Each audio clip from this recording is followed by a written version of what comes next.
Hey gorgeous, welcome to Happy Go Fabulous. I am so thrilled that you're here.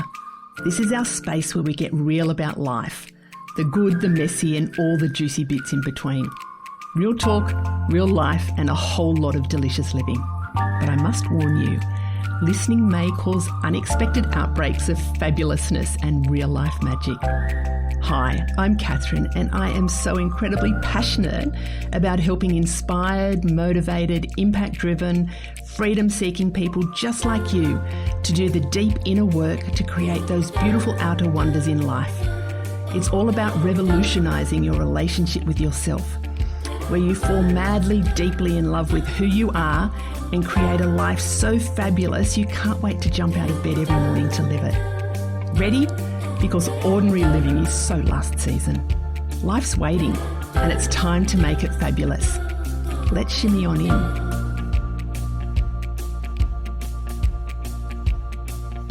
Hi there, everyone. We've got Leigh White back with us. So Leigh and I have recorded an episode, a previous episode. We're coming from a very different energy this time. Our last episode was about post-traumatic growth. And this time we're talking all things energy. And there are links between the two, the trauma and energy. And we're just going to share about how energy shows up in our lives and how we work with it and just all the bits. So Leigh, welcome again to Happy Go Fabulous. How are you? Oh, I'm well, thanks. Thanks so much for having me, Catherine. I love it when we get together and we just have these topics that we could talk about on all day, which is so much fun. Oh, it's so fun. And just a little recap. So if people haven't heard, go back to the episode about post-traumatic growth because there's a little bit of an intro with Leigh, but we're going to do another one. We met through a business networking mentoring group that we were in. And when we were in the little breakout group, we were talking about what we did. And I said that I was going through major transitions in life. I was moving from executive coaching, from corporate consultancy and moving more into energy and healing space. And Leigh was just like, oh my God, that's what I'm kind of doing. And I'm using my energy work and I'm using it in the corporate.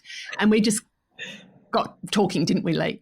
Absolutely. It was such a divine moment, divinely guided moment, because we didn't usually go, did we? Like we were like, oh, will I go to the thing? Yeah, okay. And then there we were talking to each other. It was so good. Yes. And I'm a little bit reluctant sometimes to sort of talk about that energy and healing. I don't always talk about that to people that I just meet, but it just blurted out and was obviously meant to. Before we dive into energy, tell us a little bit about you, Leigh. What do you do? Where do you live?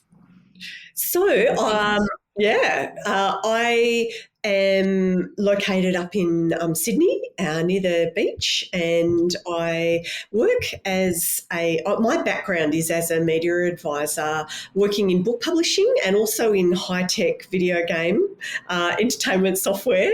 So I'd spent time in these big corporations, and then when I started a family, I went into business. So in 2004, I had gone out as a consultant and started working as a media advisor, did a lot of work in the not-for-profit sector. But while I was in the book world, I was working on the marketing of all of the Hay House books. So the Celestine Prophecy was revealed to me there. Louise Hay, Wayne Dyer, Deepak Chopra, blah, blah, blah. All of them.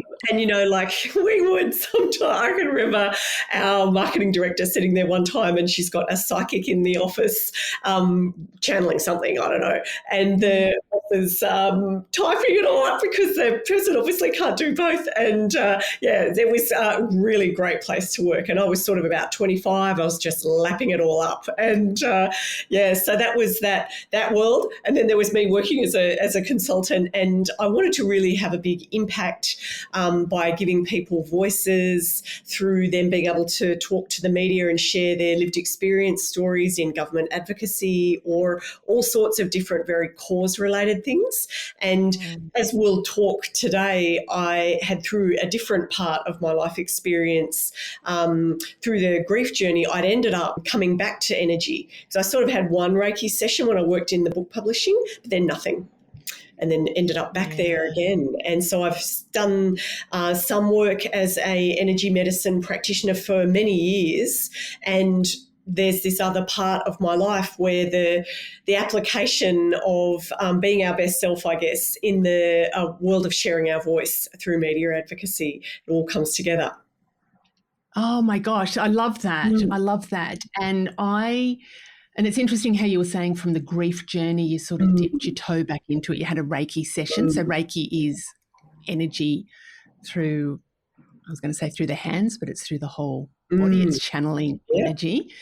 I got exposed. I was trying to think about when was I first exposed to energy work. Actually, let's go back. What's your definition? What is energy? What is energy? So that was a question that I have asked a few different people that are teachers of being attuned to different things. And so attunements are like literally tuning into different energetic modalities that people can learn as a therapist. And so it's been described to me as like chi, and people hear about chi and I think maybe ki when they're doing yoga, and life force energy. And so this aspect of ourselves that is a non-physical aspect of ourselves. And I've learned more over the time. Some have explained it to me as the type of energy that I would be working with would be Christ consciousness, which is that real divine creation energy. And I think that's a very, very powerful thing to say. And what I've also heard it sort of framed as is if we imagine that our brains are powered by like these electrochemical processes in the brain, and the heart is this other energetic center that's much more of a magnetic type of energy. So this electromagnetic self is what we are, and it can actually be measured to that life force energy to project about the length of a bus away from our body. So there's certainly a lot to talk about, and it's a very good question, what is energy? So what I used to do when I was talking to people about it was I would say, do this, for anyone that's listening. We're rubbing our hands together. You're rubbing our hands for those who are listening. Yeah. And then you can feel them heating up, and then as you pull them apart, you'll be able to feel that buzzing between them. Is a great way to get a sense of energy, definitely. Yeah. Gosh, there is so much about energy. Everything is energy. Everything emits a frequency and a vibration. And everything that, even rocks, even, this stuff here, our bodies, we have our physical energy, our emotional energy, our mental energy, our spiritual energy, and we emit a frequency. And then sometimes if we're with something that's of a similar frequency, we can attract, or sometimes we can repel as well. So there is that physical energy, but there's also the ethereal energy and that divine energy as well. So when I'm sort of think about energy, I think holistically around, gosh, my hands are still, are you a Reiki master? I'm not projecting it. I am a healer, but I'm not at master level. Yeah. I've done Reiki. I do Kundalini Reiki. Yeah. And my first experience, and I didn't know it at the time, so my first memory was of picking up, I had a real affinity with animals. So I had my pets, and my cat would let me dress it up in, baby clothes, and I'd wrap it up in bandages, and I would do all these things to it, and it loved it. Whereas my brothers would come near the cat, and the cat would rip their faces and stuff like that. My dogs would let me do stuff. And then I remember watching Lassie as a kid, and I hated Lassie. And the reason I realised I hated Lassie was I could feel the energy when Lassie was in trouble. And when Lassie was getting, couldn't get out of something, I had to just leave because I could physically feel the energy of Lassie. And I didn't realise empathic feeling, real empath, hugely. And what I've learned over the years is that huge empath and highly sensitive to energy, to people's energy, to the surrounds. That's why when people see me at the beach, that's just magnetically, energetically my place. So my first experience was probably way back then as a kid, but I didn't realize. And then more consciously was about after when I was learning around psychology and different healing strategies were my go-to. I just was drawn to the alternative, healing modalities. Yeah. And so that was a lot of the energy work, a lot of hands-on energy, but a lot of the channeled energy and guidance as well. Yeah. Fantastic. So how do you were an energy practitioner? What do you refer to? Yeah, energy medicine practitioner. Yeah, so I started learning I'd had that first Reiki session through someone I knew in sort of in the late 1990s sort of thing, and then nothing for a while. And then I had suddenly and unexpectedly lost my brother in 2006, and he's very, very close to me. And then around 2009, I was chatting with a friend who was going through a very difficult divorce, really difficult. And she wasn't somebody that I was surprised by how well she was coping. And I said, how are you coping with all of this? And she said, I've got this energy healer. And I thought, what are you talking about? Because I thought I knew everything about energy because I'd worked in the book place with the Hay House books and I knew it all. Read the Celestine Prophecy. I'm all over this. I've done my Qigong or whatever. I did that at a workshop one time. And I went to see the healer and she listened to my, I'm not happy in my business and I want to change things. So I wasn't happy in life. But just at the end, which was trying to wrap it up and stop me talking, I said, and I lost my brother. And that was another thing. And so she did probably some energetic clearings on my energy at that time. But what got me was I could feel the energy coming out of my forehead. And I thought, whoa, I'm coming back, definitely. Yeah. And so she became a mentor and I did some of my certifications with her. And what was so powerful for me is I'd had cognitive behaviour therapy and counselling twice for periods of time in my life. And this energy work seemed to change things in a different way. Like I dare to say faster. It was different because you have to be in that type of seated talking therapy energy work. You have to be consciously talking about something. And it's very different to the Reiki because I can remember doing a Reiki session on a lady who'd come with no intention to the session. She'd said, oh, no, I don't really have a plan and I kind of one day I want to have another baby, but and after it, a few weeks later, I checked in with her and she'd said, I've stopped biting my nails. So in that kind of body work, the body does these adjustments with the energy and then she did have a baby. So that was a happy story. Do you know what I find with the energy work? That it bypasses the conscious and it's able to do that healing and alignment and the body, the mind, the spirit, the emotions know what to do with it. So it's kind of bypasses that talk. Talk therapy I think is good, but for me, we need both.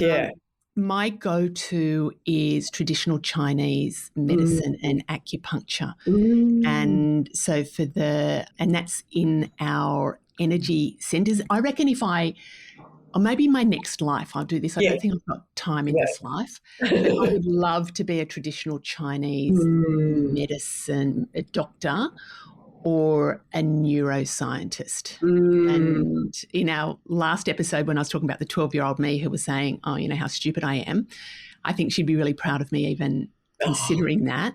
Wow. But I use a lot of energy in the work that I do. I just intuitively tune in.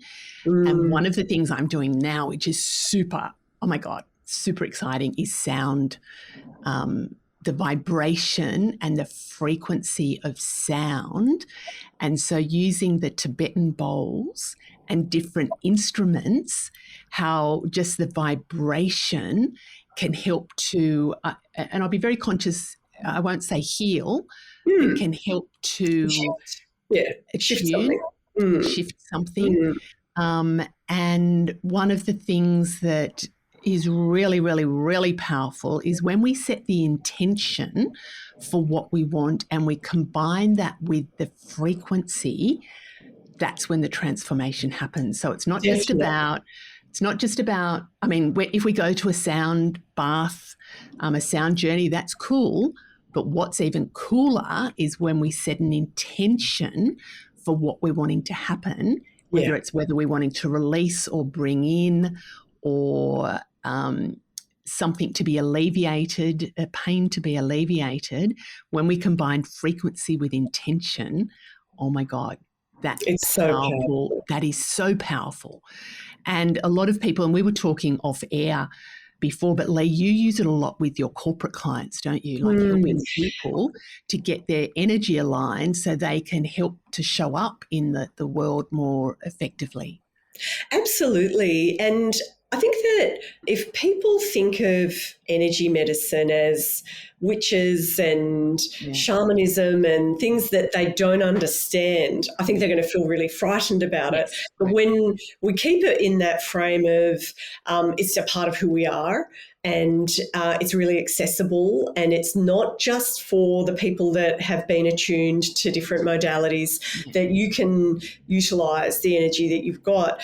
So much of it starts with us finding stillness and tuning into what's going on inside of us, and really being able to know that within us and how we direct our thoughts and mind and attitude and our processes, like being very grateful and literally keeping our energy vibration high, is so important. And you can absolutely access shifts in the healing process with sound therapy, as you said, because that vibrational medicine, I'm sure like the Egyptians were using it, it's been around forever.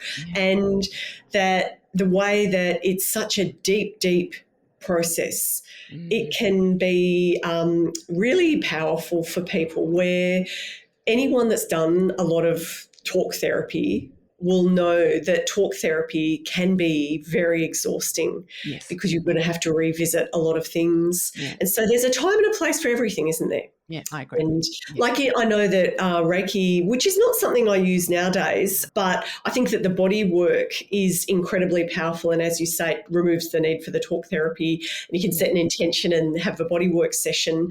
But it's used in hospitals all around the world, and it's recognised as a powerful part of the process. Yeah. And even things like colour emits different vibrations, and we can use colour in helping to calm us if we're very busy in our mind.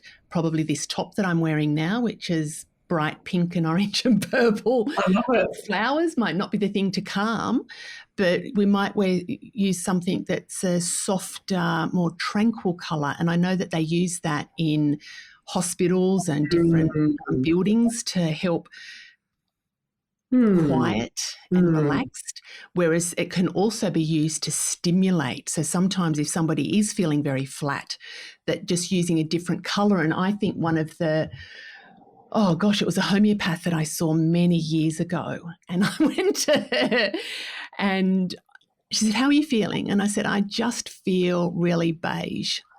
And she went, "Oh, that's interesting." She said, "Tell me, what does beige, what does that mean?" And I said, "I just feel," sorry to all the beige lovers, I said, "I just feel really flat and nondescript." And she went, "What I want you to do is to wear a different colour every week. So come back and see me each week for 7 weeks, and I want you to wear a different colour every week. We're going to start with red." Yeah, I thought red. Yeah, yes, for sure. Yes, and I knew nothing about chakras at this stage, and so that's right. I didn't even think of the chakras. Yeah, no, it was what she did was actually got me to wear the colour of the chakras, and red is about grounding and earth energy, and so then I just kept. How did I feel with the different colours? I loved yellow. And I had never worn, it was just like, what am I going to wear? What's yellow? And so I went and bought myself this yellow T-shirt, so I wore it every day for a week. Wow. And I loved yellow. So that's our solar plexus. Sorry, it's down lower. Our solar Yeah. plexus, which is all about our identity and who am Mm. I. So I love the meaning of the chakras and the energy and the color. And then we would combine that with the vibration. And even now where I've built this labyrinth on our property, the energy of the land and the spiritual, it is just the most blissful energy just being in nature. So there's energy is all around us and we can be very conscious about it or not. So it's so important for everyone to know that they've got so much kind of agency and power in understanding how to work with their energy. And where one of my original plans many, many years ago, probably while I was learning about those chakra systems, I thought, wow, I can get people or invite them to balance their chakras in a meditation to assist them with their confidence in media interviews and things like that. And I was very inspired to make a like confident interviewing online program and do that. And I haven't actually done those, chakra system style ones, but I've always sort of been using their process in one-on-one sessions and things like that. So it's still on the list to do, definitely. Oh my God, do that so Yeah. much. Like I find in the corporate, so the exec coaching that I do, it's becoming more mainstream. I mean, I'm not a kind of a mainstream coach anyway, but I pick my audience, but a lot of them we use a lot of energy practices in the coaching. And I've had the most beautiful client recently where he's just like, what are chakras? Like, what are they? And he was just like hungry. Yeah, that's fantastic. For it. And it was so good because it was about helping him to understand his energy.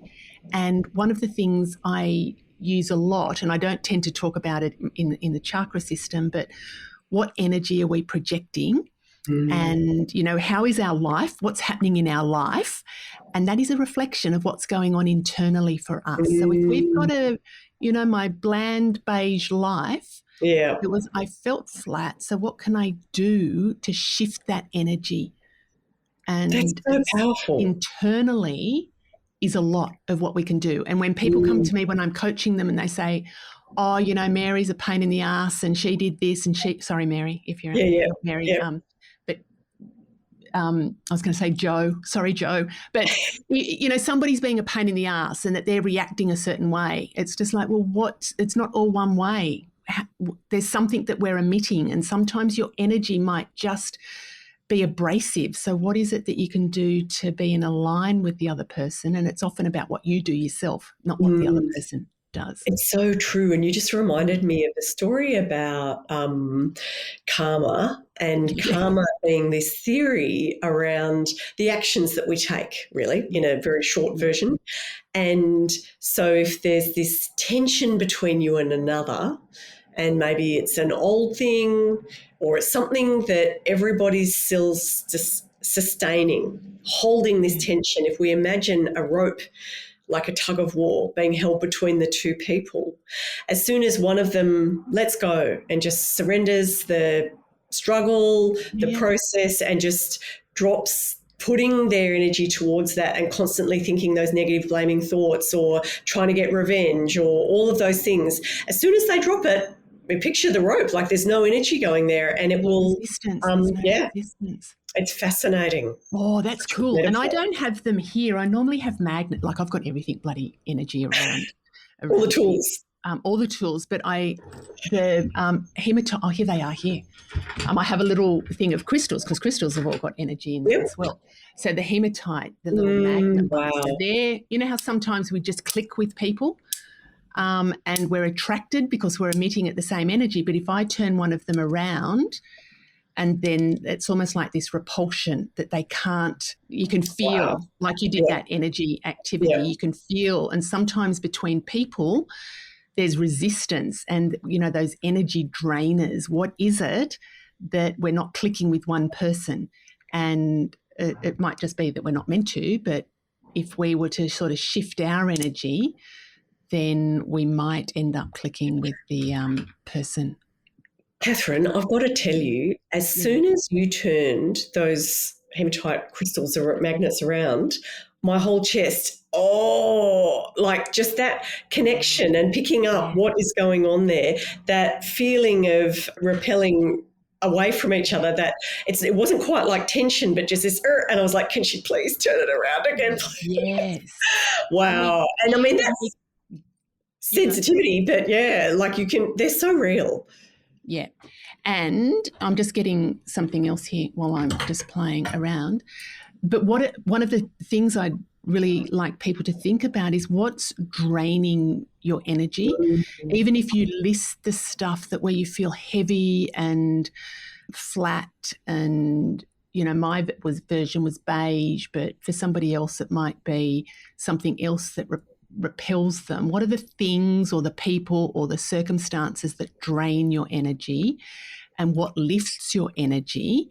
And if we can get clear about that, and it might be something that you do over time, surround yourself more of the stuff that lifts your energy. And that might mean that certain people in your life, you might have to go, love you, but I'm not available to, for you to dump all listen to the drama and the gossip and all of that. Yeah.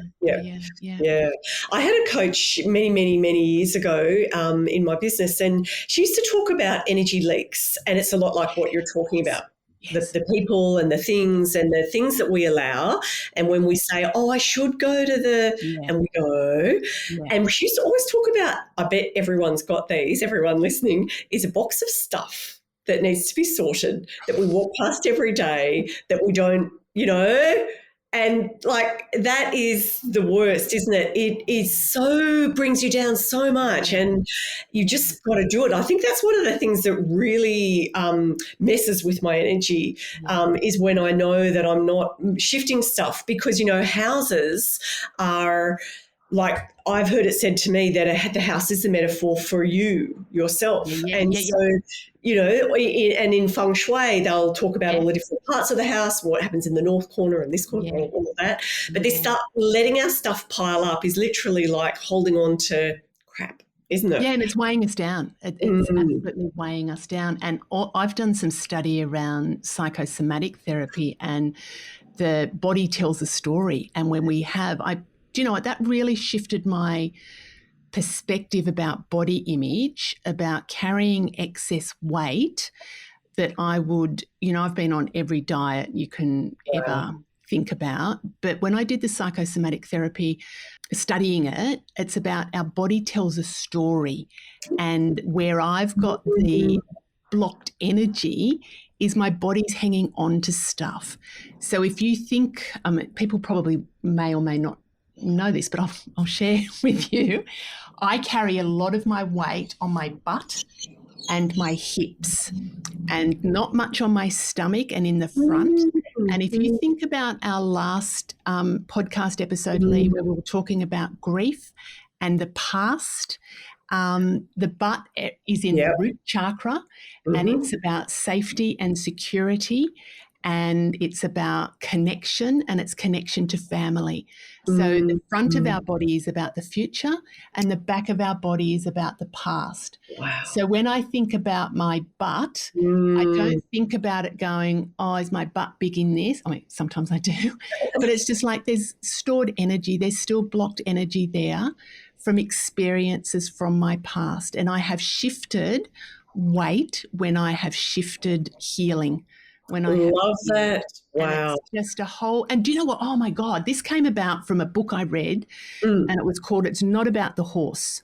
And a guy used to take people on a horse retreat. You would love this because you're a horse. Yes, in America. Yes. And the reactions with the horse, the horses would pick up on the energy of the people. And if they were really like frightened, it was the person was emitting this energy. Yeah.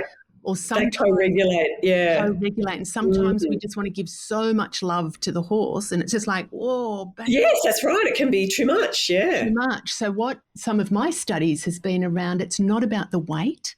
It's not about my body. it's about the energy that I'm storing in my body. And it's I think really this is so powerful. so And like powerful. if it was grief, as we change our relationship with the grief and the meaning that we make Yes. of things, we're going to change how we eat, aren't we? Yes. Definitely. Oh, Because like I talked in that last one about after the relationship breakdown, not eating and that, really anxious sort of state. And so everything about the meaning that we're making of things and our energy and what we're holding on to, it has such a big effect on the body. Yeah. such a big effect. So it's about, Mm. and I'm of the mind of going, I just don't go, oh, it's just grief that's hanging on to. Some of it is, chocolate The peanut past. butter cups. Yeah. That, That sounds delicious. yes, but it is a different meaning. And one of the practices that I do, so you and I both coach, we both are in that space where we have vulnerable clients that are sharing stuff with us and we hold space for them. So that's about energy as well and what we're bringing. But I learned very early in my coaching career to protect my energy because I didn't want to pick up other people's stuff. I'm highly sensitive. Yeah. And I don't want to pick up their stuff and I don't want them to pick up my stuff. So And tell us how we would pick stuff up. I would end up taking on, empath. I talked about Lassie. I would take on Lassie's feelings. I would end up taking on their feelings. Yeah. They'd feel great. Yes, They'd exactly. walk out going, oh, thanks. And I'm just like, oh my God. And, children will do this with their mothers and codependent parents and all of that sort of thing where the parent kind of relies on the child to make them feel better. And the child quickly learns that they've got that power to do that and they start doing it for their whole life. Then it affects all their adult relationships and how the work begins. Oh, my God. So that's energy as well. And one little trick that I learned is to visualize a figure 8, an energetic figure 8 that would go around me, around my waist. It would cross over in the middle and then I would visualize it going around my client. And then there was just like my energy would contain in my side of the figure 8. Theirs would stay in their side of the figure 8. And then it can cross over in the middle. So I used That to. is genius. That is great. So I only ever pictured like me in a bubble. Yeah. And then, but yours is nice. It meets in the middle. Yeah, it meets in the middle. I did that bubble one. When I first learned about this, I thought I'm going to put a skin tight bubble on. But when I did that, there was one day I was going, oh my God, I can't breathe. Wow. And I put it on so effectively that I'd shut off all the pores in my skin. And I was just like, oh, that's not working. But one little thing I do now every morning is I do this little practice called GCP. So it's ground, clear, protect. I love it. So when I'm walking, I imagine a rope from my waist going down from my legs and then going into the earth, and it anchors me into the earth and it's grounding me. And then I imagine a light that's going from me up to source. So I'm connecting with source. So I'm grounding and I'm connecting. I then imagine purple light swishing all over me to clear any energy that I might have inadvertently picked up. And purple for me is a very spiritual, cleansing energy. So I imagine it's almost like this purple shower of energy, just cleansing away anything that I've inadvertently picked up or sent out to others. And then the protect is I do then put a bubble, and it's like one of those big Zorb balls that I protect my energy with that. So nothing crappy can get in, only good can get in and good can get out. So that's just a daily practice. So if anybody's thinking of energy practices, have you got a quick one you want to share before? Well, that's what I was going to say is the same thing of walking in your yard if you can on the grass with their feet, that electrochemical or electromagnetic connection to the earth energy is so important, and imagining, as you said, dropping your energy down into it and breathing it back up as well is something that I did years and years of meditation, learning with a teacher, and that whole thing of drawing that earth energy up is so grounding for our nervous system. And I use that people don't probably join the dots in what I'm talking about when we're doing corporate coaching about interviews, which people are terrified of in the career or media style of interview. Any interview, anything being in the spotlight, people are terrified. So I'll always be talking about being really aware of your feet and imagining, you know, connecting to that and sensing that. And if they're open to it, then we can talk about dropping into that energy into the earth and really enabling you to feel supported and nurtured in that way, which is what's actually happening. But I also think the piece you mentioned about protection is important for your energy, and that what I tend to do, certainly at the end of the day, and I probably have done it over time at the beginning of the day, is when I'm lying in bed imagining disconnecting all the cording from energetic cording from other anything and everything that isn't helpful for me and isn't serving me in any way. And I think that is really, really important. Anyone in the spiritual world will talk about that because, you know, when you're asleep, you've got a lot of things going on is all I'll say in terms of your spiritual journeying. And I think it's so important to make sure that your energy is clear and to keep it clear. And I think what I do the most is I'll set up the space in a room, and so be making sure that the room is really clear before I start working there, and often lighting a candle and being really intentional in a space in that way. And also with my auric field, so that life force energy that projects around us. It can be all sorts of like highly sensitive ones. We can have it going out quite big and being a little bit too generous with our energy. So I'll imagine it pulling it into just 1 or 2 feet around me and really padding out that nice ball of light, definitely, and filling it with light. Yeah, I do that. I am very intentional when I'm setting up my coaching with my clients, any training that I do, and ceremonies and events and things. And now that we've got people coming here to my property, I am my energy hygiene is just on point because I don't want, there's people that are coming here that I don't know, and they'll be bringing stuff, and I do a very intention. I also use a lot of sage, and I use the sound to help cleanse. Drums are fantastic, and also the energy of the moon. I do that. So I do my energy hygiene is spot on and about my own, because there are times when it can be spiky energy, and it's about, I don't want that to then be leaking out to others. And for me, forgiveness is almost like this cosmic delete button, that if I'm holding on and harboring anger and resentment and shitty feelings about myself or anybody else, that then manifests in not very nice energy, and it can actually cause illness in our bodies as well. So forgiveness of myself and kindness and forgiveness of others is a huge that is so powerful practice. People don't realize how liberating it will be when, even if they can just forgive a situation where someone's done the unforgivable, how it will set them free. Oh gosh, we can talk forever. Like if people are wanting to find out more, Leigh's details, where can people find you, Leigh? So my website is and then my name, Leigh White. So it's Leigh White, like the colour white, .com.au. And what I'll also say is, I remember one of the first things after I'd read the book, The Celestine Prophecy, I found that fantastic for describing energy through a fictional story. That was very, very good. But there's also a video of a neuroscientist who she's a neurosurgeon, I think, who had a stroke, and her name was Dr.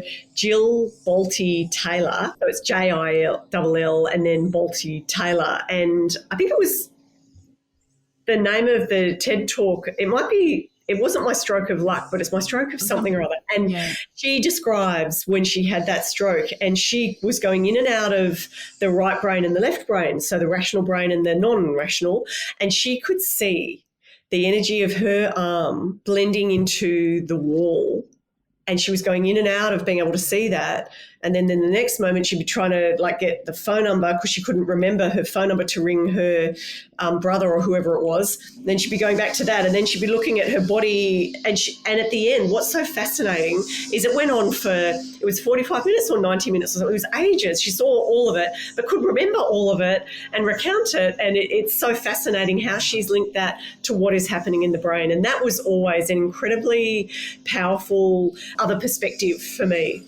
Oh, God, that's amazing. I just love, like, energy just absolutely lights me up. That's, yeah. I'm solar powered, like the sun's energy is I love that. Oh, my God, I just love all things energy. And for anybody who, so we'll have Leigh's details, and interesting, Leigh White. White is a very cleansing, spiritual, beautiful energy about it, and so are you.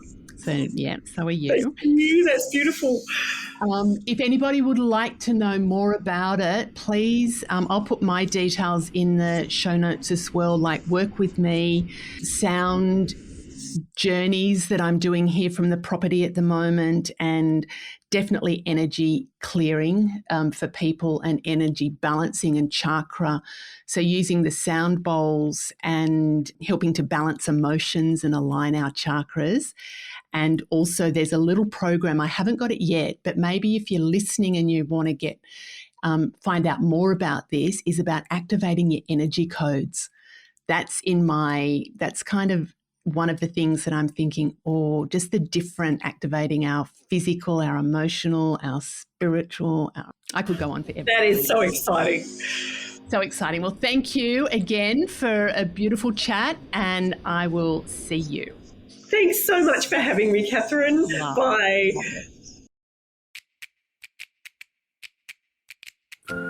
Thanks for tuning in to Happy Go Fabulous. I hope you loved it. If you did, could I ask a big favour?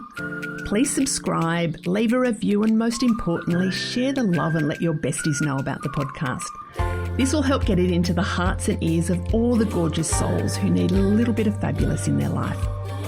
If you'd like some more high vibe happiness in your life, come and visit me on my Happiness Hive socials, and make sure you've signed up to my newsletter, your weekly drop of juicy goodness. Pop over to my Happiness Hive website and click on the link Working with Catherine.